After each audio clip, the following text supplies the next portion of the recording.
Hi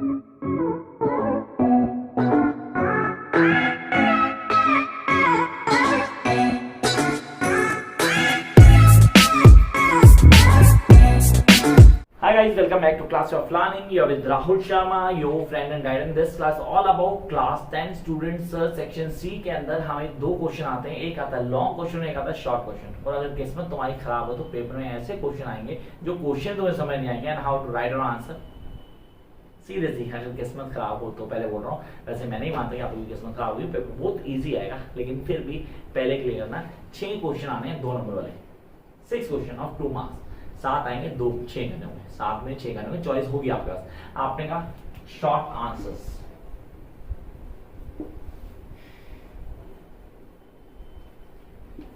बिल्कुल घुमा फिरा के बात नहीं कर रहा, स्ट्रेट फॉर टॉपिक पे आता हूं। आपने कहा हमें क्वेश्चंस आ गए, सीरियसली हमें क्वेश्चंस आया, क्वेश्चंस के आंसर कैसे लिखने हैं, how I am going to write down the answer. ये शॉर्ट क्वेश्चंस के आंसर कैसे लिखने हैं, तो पहले क्वेश्चन क्लियर करते हैं। पेपर में क्वेश्चन आते हैं, अब क्वेश्चन कैसे भी आ सकते हैं। क्वेश्चन तो वही आएंगे ना जो कोर्स एनसीईआरटी से होंगे, आई एग्री, पर एनसीईआरटी से ऐसे क्वेश्चन भी आ सकते हैं तुम्हें बिल्कुल नहीं आने वाले। मतलब सर क्या है, ऐसा हो सकता है कि हमें क्वेश्चन नहीं आने वाले है। मेरे पास स्टूडेंट सीरियसली जिनमें क्वेश्चंस की मीनिंग ही समझ नहीं है तो आंसर दें तो बात की बात है। The first thing you need to understand the meaning of question. I repeat, you need to understand the meaning of question. तो पहली चीज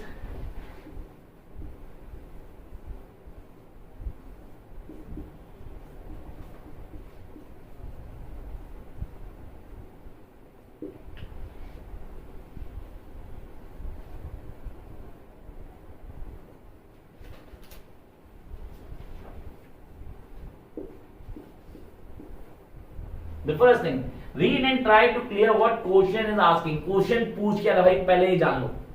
आंसर देना बात की बात है, सिंपल सा आंसर। जब शॉर्ट क्वेश्चन की बात करते हैं, बिल्कुल स्ट्रेट फॉरवर्ड क्वेश्चन पूछता है। आपको क्वेश्चन पूछेगा, आपको आंसर देना है, तो you need to be point to point, straightforward. जो पूछा गया सिर्फ वहां से शुरू करो, वहां से जवाब दोगे एंड दैट्स ऑल।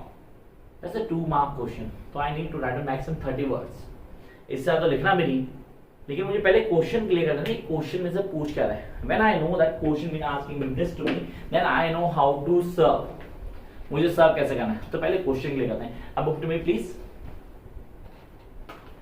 यहाँ हमारे पास कुछ क्वेश्चन है, इन क्वेश्चन को डिस्कस करते हैं, फिर आप लोगों से मैं पूछूंगा भाई इन क्वेश्चन के आंसर तो आप लोगों को आते होंगे। हम बड़े सारे इंटेलिजेंट बच्चे यहाँ बैठे होंगे जो कह रहे होंगे सर हमें ये भी आता है, हमें वो भी आता है। चलो मैं मान लूँ सब कुछ आता है। कुछ क्वेश्चन डिस्कस करते हैं, इनके आंसर बताते हैं। First question, seriously first question, take an example. Why did, I repeat, why did the Buddha compare death to an ox being taken for slaughter. ये क्वेश्चन मैंने कर दिया था टेस्ट के अंदर बच्चों को, तो यार उनको लगा यार ये क्वेश्चन हमारे कोर्स का नहीं, मतलब कहां से दे दिया, seriously we don't have idea.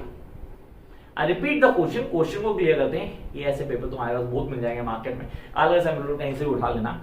तो ये the first question, why did Buddha compare death to an ox being taken for slaughter। एक क्वेश्चन आपको दिख रहा होगा यार, seriously you can see the question. आपने क्वेश्चन दिख रहा है सर, आप इसका आंसर भी दिखा दो तो सर सीरियसली बहुत अच्छा लगेगा हमें, will love to see the answer. पहले क्वेश्चन का मीनिंग बताओ, बाकी बात करते हैं। ये क्वेश्चन का मीनिंग बताएगा। क्वेश्चन का मीनिंग क्या यार, पंत बताएगा। Why did Buddha compare death to an ox being taken for slaughter. ऐसे कई सारे स्टूडेंट होंगे, मैं नाम नहीं लेता, लेकिन वो क्वेश्चन का मीनिंग समझ नहीं पाएंगे। तो पहले काम करना है कि क्वेश्चन का मीनिंग समझना है। What is the meaning of this question, why did Buddha compare death to an ox being taken for slaughter. एक मेमने को कसाई के पास लेके जाना। आई रिपीट, मतलब बछड़ा तो नहीं कहेंगे, ऑक्स किसको कहते हैं हम, बैल। वेरी गुड, मतलब बहुत आगे जाएंगे हम, जहां जाएंगे लोग कहेंगे आगे चले जाओ। तो आपने कहा सर एक बच्चे को हम लेके जाने कसाई के पास काटने के लिए, तो व्हाई डिड बुद्धा कंपेयर, उसने डेथ को इससे क्यों कंपेयर किया। Now come to the answer, we need to be straightforward, see we need to be very straightforward. तो स्ट्रेट फॉरवर्ड में the answer is Buddha compares death to an ox being taken to slaughter to show how helpless man is front of death. Death के सामने पूरी तरह helpless हो। कसाई की दुकान में मुर्गे पड़े होते हैं, वो कुछ नहीं कर सकते, उनको पता उन्होंने कटना है, but they can not run up from there, see जो वहां से भाग नहीं सकते। मैंने क्वेश्चन को ही फॉलो किया, उसने क्वेश्चन को ही फॉलो किया। मेक श्योर कि आप क्वेश्चन को ही फॉलो करोगे। I repeat, Buddha compares death to an ox being taken for slaughter to show how helpless man is in front of death. One should accept the reality because no matter how strong you are, when the time comes, you face the same fate. जब time आएगा ना तो result same ही होगा, कुछ भी बदलने वाला नहीं. Is that clear? Now you get the answer. This is what we need to serve. How strong you are, that doesn't matter. Your fate remain the same. So come to the next point. Resistance does not help. Only acceptance is the way to forward. Yes, आपको accept करना होगा, जो है accept करो.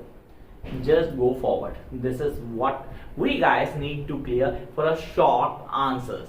Make sure short answers. It's just a beginning. सिर्फ एक question हुआ अभी. प्लीज लिख लेना साथ साथ. Those who are writing seriously, उनको मजा आएगा. जो नहीं लिख रहे उनको और मजा आएगा, क्योंकि बाद में समझ नहीं आएगा. दोबारा से वीडियो देखनी पड़ेगी और लिखना पड़ेगा.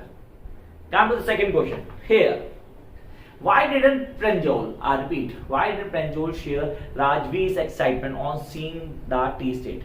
Why didn't Pranjal share Rajveer's excitement on seeing the tea state? भाई उसको एक्साइटमेंट क्यों नहीं हो रही थी?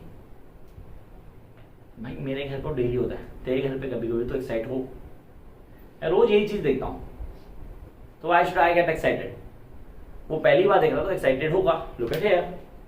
Pranjal did not share Rajveer's excitement because his father was the manager of the tea state.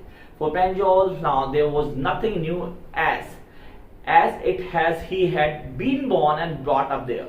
He was used to scenic beauty of tea state. Sir वो देखता था, डेली देखता था. जो पहली बार देखेगा, जो कभी सालों में एक बार देखेगा, उसको ब्यूटी बहुत अच्छी लगेगी. He loved to see that beauty. Again, look at the answer. Sir उसने क्या किया? Follow the question. Look.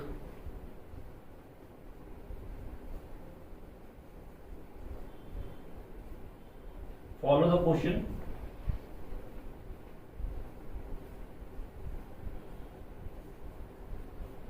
Serve the right answer. This is a way which give you complete marks. पूरे के पूरे नंबर मिलेंगे, जहां टीचर एक number भी काट सकता आपका. आप पहले क्या करोगे? क्वेश्चन को फॉलो करोगे. Look at here. Follow the question, serve the right answer. Question को फॉलो करो, उसके बाद जो राइट आंसर है सिर्फ उसे वो लिखो. कुछ एक्स्ट्रा लिखने की जरूरत नहीं है. There is no need to write on extra. Is that clear? Come to next point. The next question. Why did Matilda need jewels to wear to the ball? क्या इंटेलिजेंट है मेरे पास, सीरियसली है मेरे पास, जिन्होंने इस क्वेश्चन का answer भी कर लिखा था. जब मतलब ऐसे क्वेश्चन का आंसर जब गूगल लिखता हूं तो सीरियसली आई बीन ना जवाब नहीं मेरे पास. सो why did Matilda need jewels to wear the ball? Matilda needed jewels to wear the ball because she wanted to be part of elite. Elite मतलब rich class. Look beautiful, modestified, seriously. And affluent attending the ball. मतलब एक अलग ही beauty लगे वो. That's why she need that jewel. So here, she felt that she would inferior to them if she did not wear the expensive jewelry. भाई अगर मैं महंगे jewellery नहीं पहनूंगी ना तो मुझे लगेगा बेकार है यार. मतलब इस क्वेश्चन का आंसर भी देना पड़ेगा, तो आप लोगों को समझाना पड़ेगा यार इसका आंसर ये लिखते हैं. चलो jump up to next one. Why did now residents of New Millions connived with Lutkins to befool the young lawyer?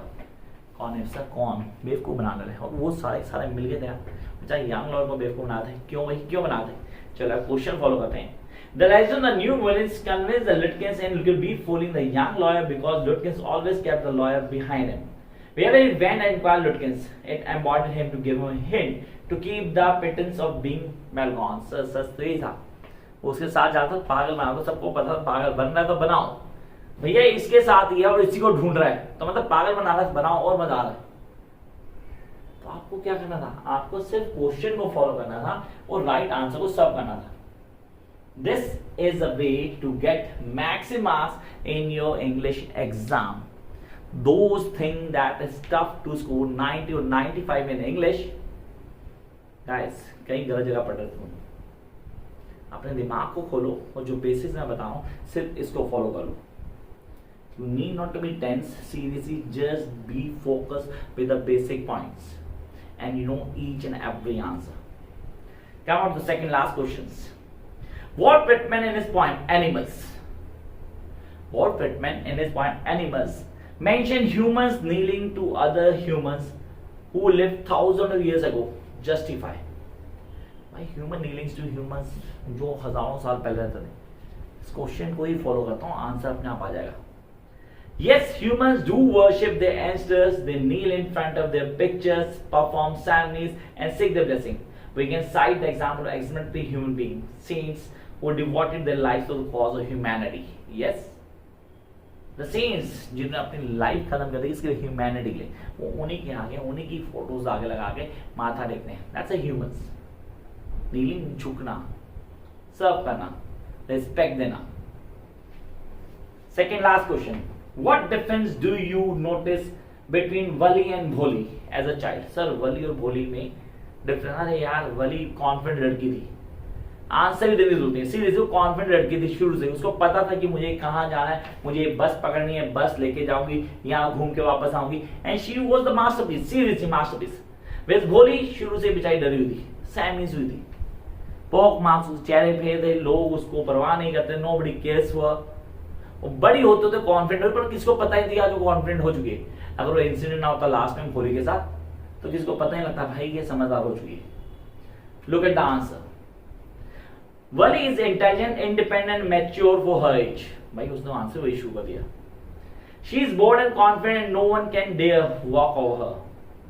On the other hand, Bholi is a backward child, timid, lacks of confidence, stammer, and afraid to speak. So, answer उसने मेरे से पूछ के लिखा था, can't help it. The last, आपके लिए I hope ये क्लास हेल्पफुल हुई होगी, आप समझ गए होंगे कि हमें आंसर कैसे लिखने हैं। Last question, why has Sulekha been referred to her teachers as a masterpiece? ये आंसर तो आपको याद है, you know the answer this. Seriously, look at it. Sulekha referred to her masterpiece, her teacher's masterpiece, because her teacher helped her overcome her disability, inspired her to become educated, and empowered her. It was she who transformed Bholi into Sulekha, who could boldly take a stand against the social injustice. What is social injustice? You guys know the answer. So ये है तरीका answer follow करने का। So what are the long questions? क्या उसके लिए एक video आएगी, कोशिश करूंगा जल्दी उसके लिए वीडियो आ जाए। आप लोग फॉलो करो, चीजों को बड़े आराम से समझो। Till then keep watching, like share subscribe, you think it worth to watch. Bye guys.